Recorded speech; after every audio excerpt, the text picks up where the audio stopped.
రంగారెడ్డి జిల్లా షాద్నగర్ పట్టణంలో ప్రభుత్వ సాంఘిక సంక్షేమ గురుకుల డిగ్రీ కళాశాల విద్యార్థినులు మెరుపు ధర్నాకు దిగారు.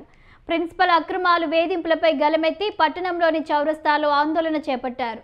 వారిని అదుపులోకి తీసుకొని ఆందోళన విరమింపజేసేందుకు పోలీసులు యత్నించారు. ఈ క్రమంలో విద్యార్థినులతో మహిళా కానిస్టేబుల్ వాగ్వాదానికి దిగారు.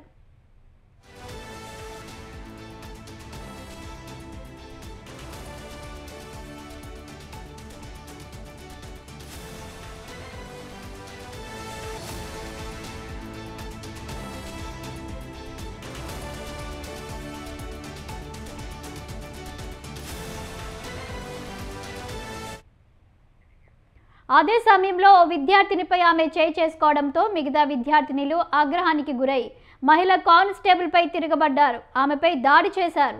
న్యాయం చేయాలని వచ్చిన తమనే కొడతారని విద్యార్థినులు నిలదీశారు.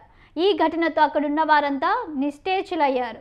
జిల్లా కలెక్టర్ వచ్చి సమస్యను పరిష్కరించే వరకు ఆందోళన విరమించేది లేదని విద్యార్థినులు తేల్చి చెప్పారు. కొంతమంది విద్యార్థినులను పోలీసులు బలవంతంగా వాహనంలో ఎక్కించుకుని అక్కడి నుంచి తీసుకెళ్లారు.